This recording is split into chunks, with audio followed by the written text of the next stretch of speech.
Buenos días, hermanos, que la paz de Dios sea con ustedes. Es de gran alegría y felicidad poder dirigirme a cada uno de ustedes. Dios había puesto en mi corazón el anhelo de estudiar la Escritura y de escudriñar más a fondo la santa palabra de Dios. Había sentido en mi corazón el deseo de empezar unos estudios de lo que la Escritura nos dice para este tiempo, porque la Escritura siempre ha sido el consuelo de los hijos de Dios y el día de hoy no es una excepción. Vamos a comenzar una serie de estudios basados en lo que la Escritura dice, dirigidos por nuestro Dios. He orado de rodillas y ahorita vamos a orar, o voy a orar así como estamos. Vamos a orar, hermano. Padre nuestro que estás en el cielo, santificado sea tu nombre. Bendito Dios, te suplico tu bendición y te imploro que vengas con nosotros, que por medio de tu Santo Espíritu nos hables. Lo necesitamos en estos días tan difíciles que vivimos. Tenemos la certeza de seguridad que estás con nosotros, de que nos amas, de que en el nuevo pacto has puesto tu ley en nuestras mentes y la has escrito en nuestros corazones. Que Jesús sea una realidad para nuestra vida. Ayúdanos a levantar en alto tu glorioso nombre y la cruz de Cristo. Ayúdanos a someternos a la supremacía de tu palabra y ayúdanos a someternos dulcemente a la influencia de tu Santo Espíritu. Te imploro que les hables tú a tu pueblo. En el nombre de Jesús. Amén. El estudio de hoy estará centrado en el libro de Mateo, capítulo 14. Y dice así: en aquel tiempo, Herodes el tetrarca oyó la fama de Jesús y dijo a sus servidores: este es Juan el Bautista, que ha resucitado de los muertos. Por eso fuerzas milagrosas obran en él. Nosotros podemos ver en la historia de que existió un hombre llamado Herodes el tetrarca, al cual en la Biblia se le llama rey. Este hombre había sido impuesto por el gobierno que había dejado su padre Herodes el Grande. Herodes el Grande, a la muerte de él, su imperio, su reino había sido dividido en sus hijos y en su hermana. Él le dejó una parte a Herodes Antipas, el Herodes que nosotros conocemos como aquel Herodes que mandó a asesinar a Juan. El otro era Arquelao, el que reinaba cuando Jesús era niño y estaba en Egipto, y José, cuando fue avisado por un ángel en sueño que regresara a Israel, José tuvo miedo de ir hacia su lugar de origen, porque en ese lugar reinaba Arquelao, y José decidió ir a Nazaret. Por eso dice la Biblia que Jesús fue llamado Nazareno. Entonces tenemos a dos: Herodes Antipas, Herodes Arquelao, y el tercero era Herodes Felipe. Pero una parte del territorio de Herodes le quedó a su hermana Salomé I. Tanto Herodes el Grande como Salomé I eran hijas de un hombre llamado Antípatros de Idumea.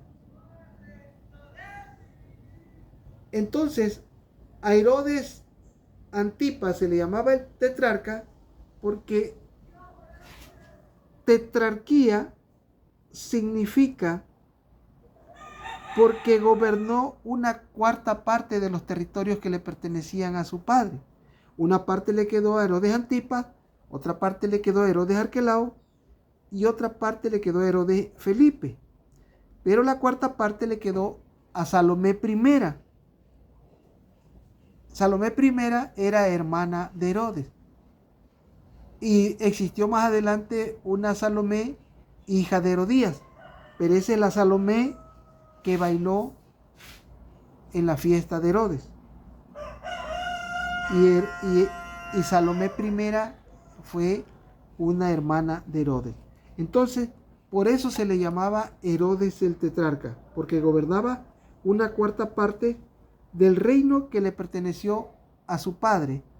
Y ese era el título que le había dado Roma, el tetrarca, pero en Israel le llamaban rey, porque su padre sí había sido rey, pero Herodes era un tetrarca. Pero Herodes Antipas era tetrarca, pero también se le conocía como rey.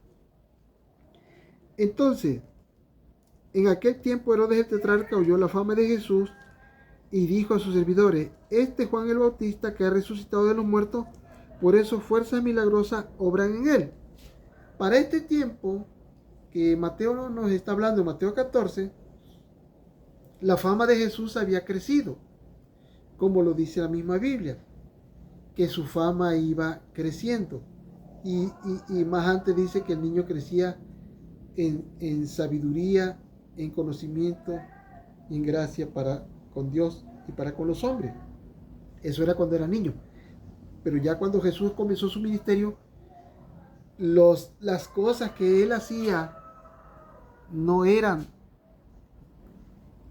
cosas que no impactaran, porque el poder que Jesús ostentaba no era de este mundo.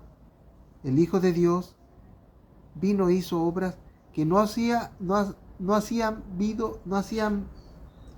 sido vistas desde la época de cuando Israel cruzó el Mar Rojo y desde la época en cuando Israel salió de Egipto. Era un poder portentoso lo que se vio allá en Egipto, semejante al poder que Dios utilizó en la creación y que nuevamente se veía en la obra de Cristo. Dios en la carne. Jesús no es menos que Dios, es Dios en la carne, total y plenamente. Jesús es el Hijo de Dios, pero es Dios como su Padre es Dios. Por eso dice la Escritura: en él habita corporalmente la plenitud de la deidad. Quien vino aquí a la tierra es el Hijo de Dios, que es Dios como su Padre. En Cristo habita corporalmente toda la plenitud de su Padre, de la deidad. Entonces, Juan había sido decapitado ya.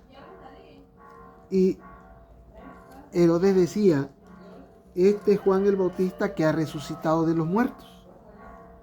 Por eso fuerzas milagrosas obran en él. Porque Herodes había prendido a Juan y lo había encadenado en la cárcel por causa de Herodías, esposa de Felipe, su hermano. Herodías era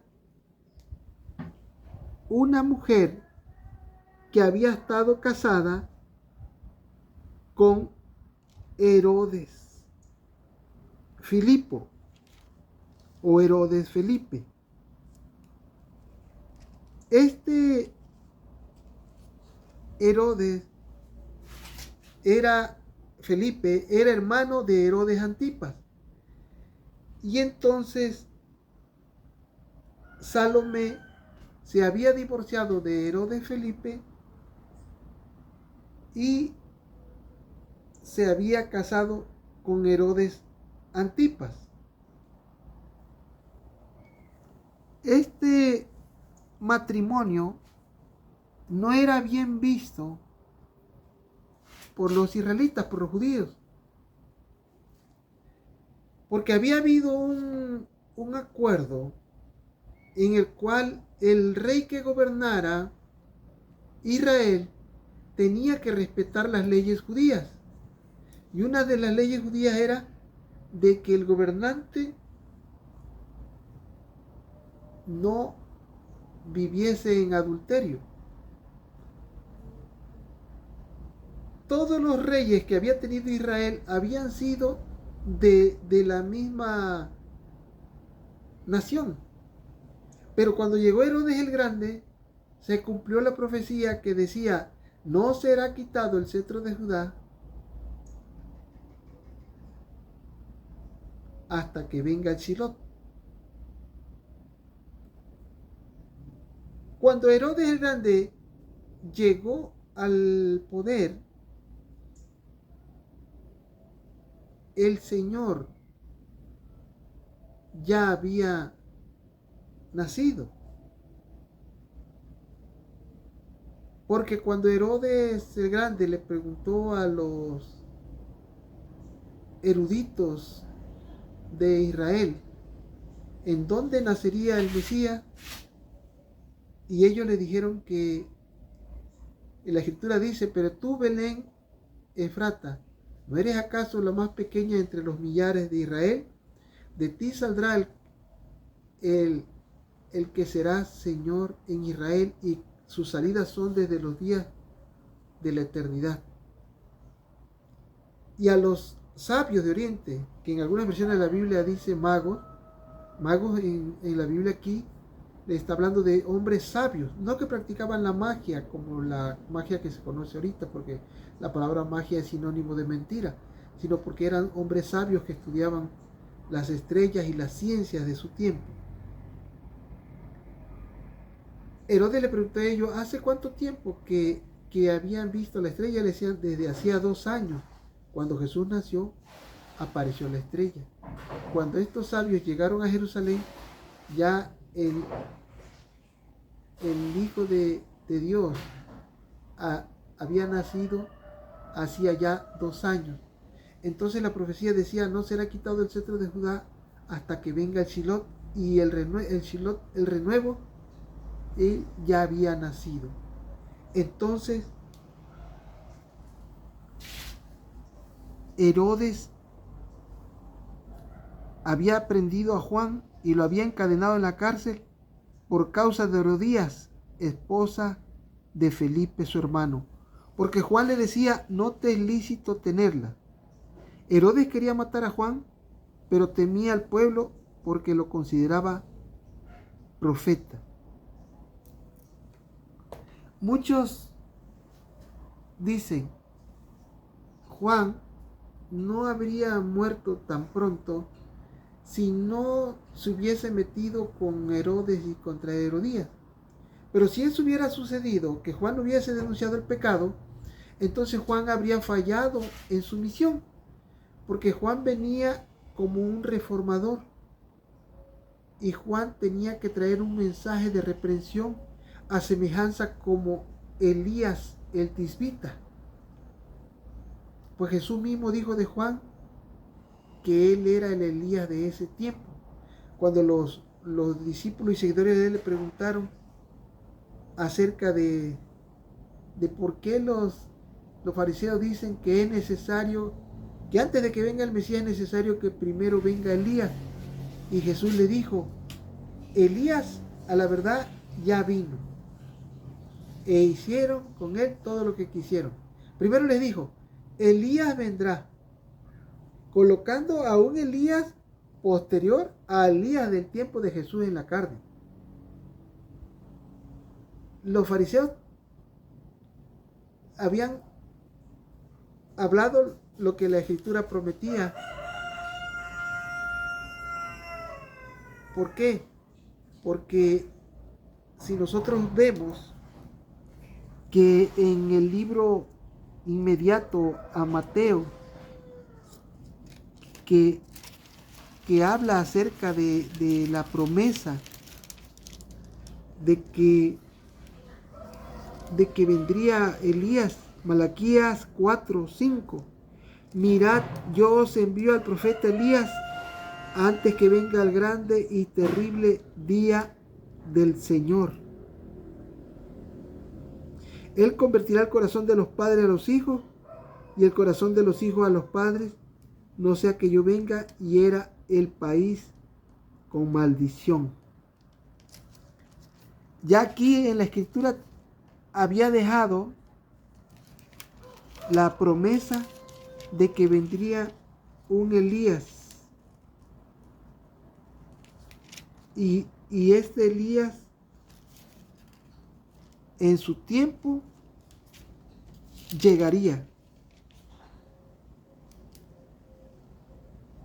Cuando Zacarías, el ángel se le apareció, en el capítulo de Lucas 1:17 dice: perecerá al Señor con el espíritu y el poder de Elías para volver el corazón de los padres a los hijos y de los rebeldes a la prudencia de los justos, a fin de preparar para el Señor un pueblo bien dispuesto.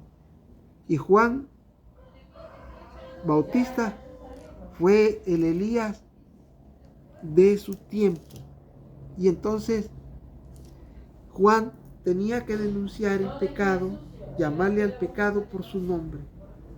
Y esa es la obra que harán todos aquellos que sean llenos del Espíritu Santo.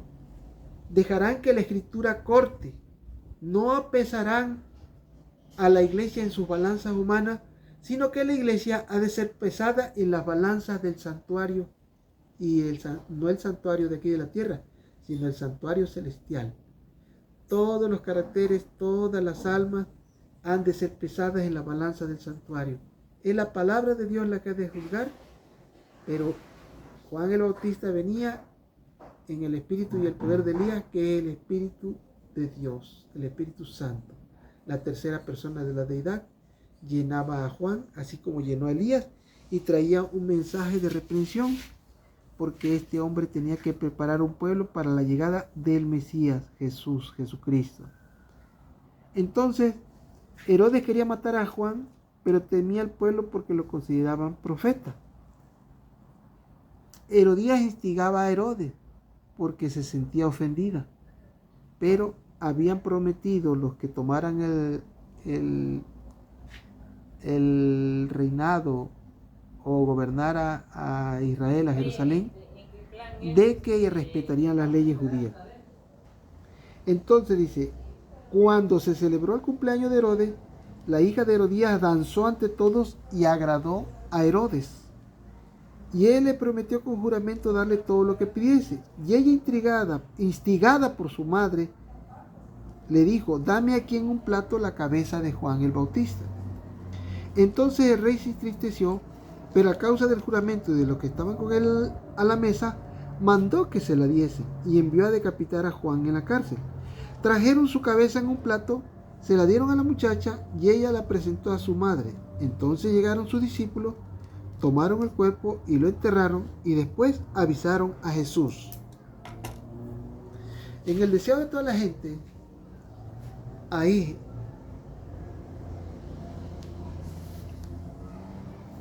en este libro maravilloso, que es un regalo adicional a la escritura, la palabra de Dios, y este es el espíritu de profecía, el testimonio de Dios y el testimonio del Hijo. La palabra de Dios es vital e importante, pero también la palabra del Hijo es vital e importante. El Padre dijo de su Hijo: este es mi Hijo amado, en el cual tomo contentamiento, a él oí. Jesús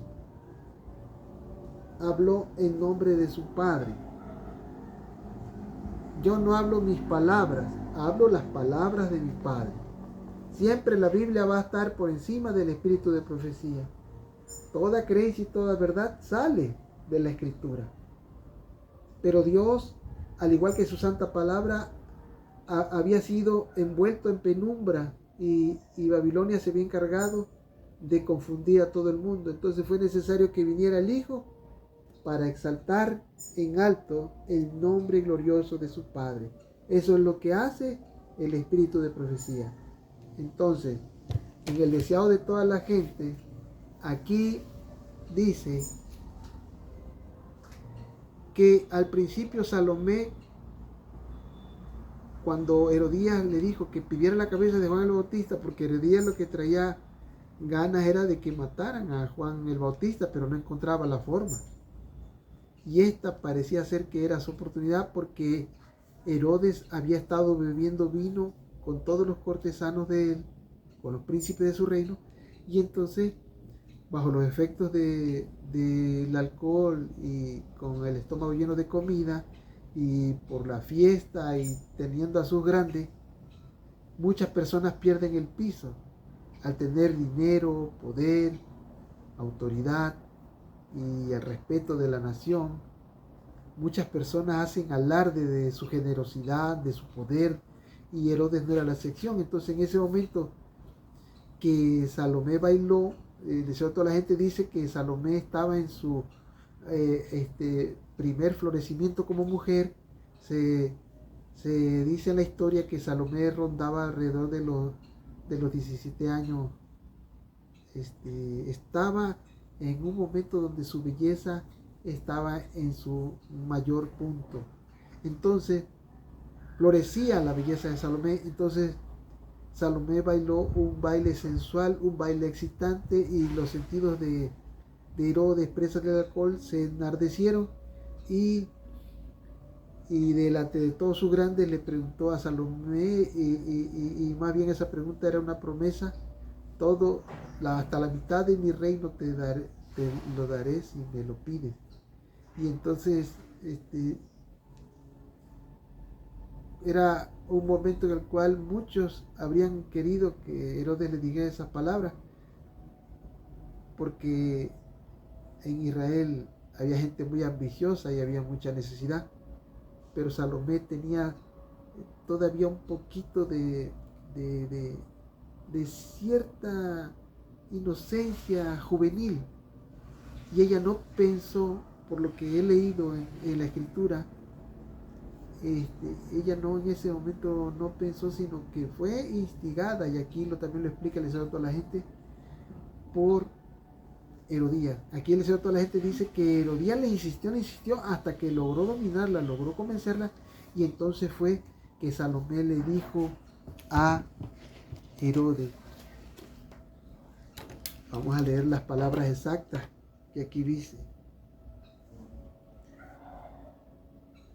Y él le prometió con juramento darle todo lo que pidiese. Y ella, instigada por su madre, le dijo: dame aquí en un plato la cabeza de Juan el Bautista.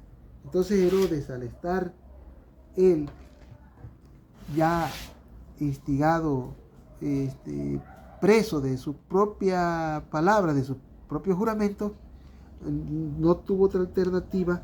Pero dice la escritura: entonces el rey se entristeció, pero a causa del juramento de los que estaban con él en la mesa, mandó que se la diesen, y envió a decapitar a Juan en la cárcel. Trajeron su cabeza en un plato, se la dieron a la muchacha, y ella la presentó a su madre.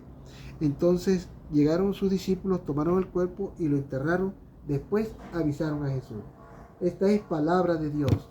Hermanos, ahora, por la luz que Dios me ha dado, yo voy a hacer una interpretación, y esa interpretación la pongo a disposición de ustedes.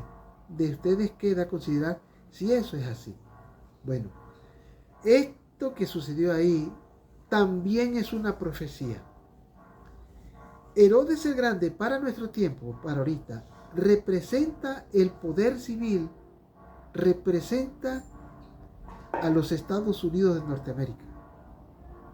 Herodes era de carácter débil, Herodías lo dominaba, pero tenía el poder. Era hijo de un rey belicoso, Herodes el Grande. Así los Estados Unidos tienen herencia belicosa, donde quieran hecho guerra, donde quieran hecho lo que ellos quieran. Son el policía del mundo. Herodías representa al papado. El papado vive en adulterio con Satanás y con los reyes de este mundo, y no representan a Dios, pero tienen autoridad sobre la tierra por un tiempo. La perdieron en 1798, desde que la profecía decía que en el año 538, en símbolos decía tiempo y la mitad de un tiempo. 1260 días. El papado, 1260 años, mató e hizo lo que quiso. Decapitó, degolló, martirizó, ahorcó, quemó. Una barbarie, una lesa humana. Ahora se trata de minimizar lo que el papado hizo, pero no. Herodías representa al papado. Desde el 538 hasta 1798 el papado tuvo fuerza. Herodías no tenía la fuerza más que él, era la esposa de Herodes. Pero Herodes era un hombre sanguinario, pero temía a Juan porque el pueblo lo consideraba profeta. Pero, aprovechando que Herodes cumplía años, Salomé bailó. Es muy probable que Herodías ya tuviera plan, ya haya también instigado a Salomé para que bailara delante de Herodes y de sus grandes. Y esta mujer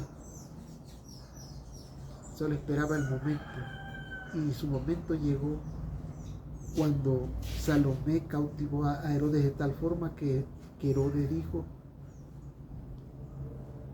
te daré hasta la mitad de mi reino, si me lo pides. Y entonces Herodías instigó a Salomé, y Salomé pidió la cabeza de Juan el Bautista. Salomé, la hija de Herodías e hijastra de Herodes, simboliza a las iglesias protestantes que guardan el domingo, simboliza el protestantismo apóstata, simboliza a las iglesias estadounidenses que van a bailar delante del gobierno estadounidense para que instituya una ley dominical.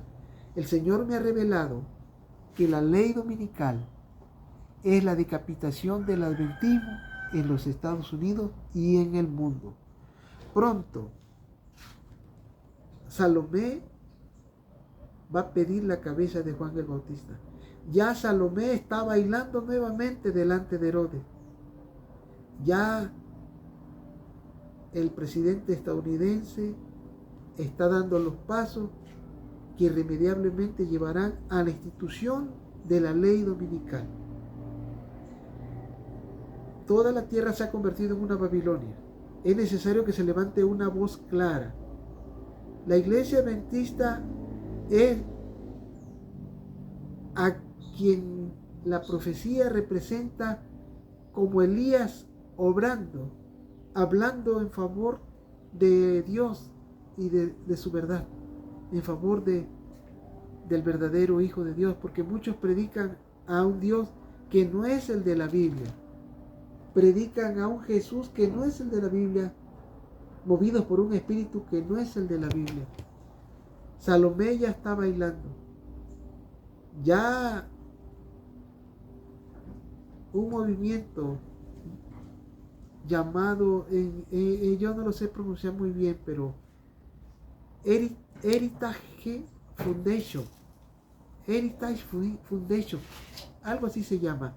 Ese movimiento es el que le diseñó al presidente estadounidense actual, a Donald Trump, el plan 2025. Y ya el presidente Donald Trump ha llevado a cabo la mitad de ese plan que Heritage Foundation le diseñó. Nosotros ni cuenta nos hemos dado, o algunos sí se han dado cuenta, o sí nos hemos dado cuenta porque Dios nos ha abierto el entendimiento. Pero cuando digo que nosotros ni cuenta nos hemos dado, porque hay cosas tras bambalinas que suceden que no las alcanzamos a ver, pero a la profecía no se les pasa nada. El 8 de enero de este año 2026, ese movimiento recomendó al gobierno estadounidense que instituya la ley dominical en favor de la familia y en favor del ambiente. No sabemos cómo, pero los instrumentos satánicos están obrando. Pero la palabra de Dios sí lo sabe, Dios sí lo sabe, y eso es lo que nos basta. Hay muchas voces que se hablan. Aún dentro de la iglesia adventista hay muchos movimientos disidentes que no están respaldados por la palabra de Dios. Movimientos fanáticos como la vara del pastor de Víctor Tasho Steph son los más fanáticos que hay. Enoch Marshall es un fanático. Ha dicho que no se debe de recoger ofrendas el sábado, y así dicen los de la vara del pastor. Esa ofrenda a la cual se refería el apóstol Pablo cuando dice: el primer día de la semana recójase lo que Dios haya puesto en el corazón de uno, se refiere a la ofrenda para los pobres. Pero el diezmo y la ofrenda para Dios, esa sí se puede recoger en el día de reposo. Todo el Antiguo Testamento habla de que se podía recoger el diezmo y la ofrenda en sábado. Y aquellos que dicen que el diezmo no es para los pastores, la Biblia lo estipula claramente y lo fundamenta, que el diezmo es para que se alimenten aquellos que se dedican a la obra 100%. Y claro que también dice que en algún momento determinado, una vez al año, parte del diezmo se tome para hacer una comida para que el pueblo coma, para que los pobres se alimenten, para que se regocijen. Pero eso no significa que todo el diezmo es para los pobres, no. Debemos de tener precaución, aún los pastores. El Señor está levantando tanto pastores como laicos. Yo soy un laico, pero que trabajo para Dios las 24 horas del día, los 7 días de la semana, los 365 días del año. Trabajo para comer, hago mi labor, como todos los demás, como lo hacían muchos en la antigüedad, como lo hacía Jesús antes de que empezara su ministerio, como lo hacía el apóstol Pablo. Yo así hago. No tengo un salario de la iglesia, pero Jehová es mi galardón, como para muchos de ustedes. Hermanos, hay movimientos como el movimiento de Manuel Vallejo, que es un movimiento arriano. Esa es una herejía. No está respaldado por la Biblia de Manuel Vallejo. Jesús dijo que vendrían falsos cristos. Toda aquella persona que se levante queriendo explicarle la Escritura al pueblo de Dios y explicándole los conceptos, las ideas de uno, no la verdad de Dios en su palabra y en la revelación del Espíritu Santo, estará convirtiéndose en un anticristo. Manuel Vallejo, Carlos Cabello, Edgar Silva Bernales se predican a sí mismos y entre ellos se llevan bien. Ellos consideran que Dios es una persona con dos cabezas. Eso sería un monstruo. Yo fui católico hasta los 10 años. Y allá en la Iglesia Católica hay dos grandes escuelas teológicas. El arrianismo, que dice que Dios es un ser de dos cabezas en un solo cuerpo. Y el trinitarismo, que dice que Dios es un ser de tres cabezas en un solo cuerpo. Esas dos escuelas son las dos grandes escuelas del catolicismo. La Biblia nos habla de la deidad, no de la Trinidad. Mis amados hermanos, Salomé está empezando a bailar y esto va a decantar en la ley dominical. Todavía la Iglesia Adventista del Séptimo Día es el pueblo remanente de Dios. Pronto el Señor llamará a todos aquellos que quieran vivir la santidad, a caminar más de cerca tras la huella de Jesús. La Escritura dice: sed santos como nuestro Padre que está en los cielos es santo. Sed perfecto como Dios es perfecto. Y la hermana Juárez escribió: Dios es perfecto en su esfera y nosotros hemos de ser perfectos en la nuestra. Hermano, es necesario que empecemos a escudriñar la Escritura con más seriedad, que vivamos la vida procurando la santidad y en la búsqueda de la perfección de Cristo. Él nos da su justicia, pero también su perfección como un don por la fe al pie de la cruz. Pero es necesario que al creer nosotros caminemos en santidad. No es algo que la Biblia fundamente, el creer y todavía vivir en pecado. Eso es algo contraproducente, no es algo que la Biblia respalde. Entonces Salomé está bailando y la ley dominical está a la vuelta de la esquina. Pronto los hermanos estadounidenses serán los primeros en sentir los rigores de la ley dominical. Va a haber más mártires, muchos adventistas van a morir. La ley dominical va a decapitar a la Iglesia Adventista del Séptimo Día. La Asociación General de los Adventistas del Séptimo Día va a ser decapitada. Muchos estadounidenses van a huir hacia muchos lugares, y uno de los lugares donde van a huir va a ser hacia México. Y aquellos que hayan sido fieles en la iglesia militante pasarán a formar parte de la iglesia triunfante, y aquellos fieles que vengan de otras denominaciones se unirán en un solo cuerpo, cuya cabeza es Cristo, un solo espíritu, un solo Dios, un solo Señor, una sola fe, un solo bautismo y un solo espíritu. La palabra de Dios es una sola. Hermanos, que la paz de Dios sea con ustedes, que Dios los bendiga.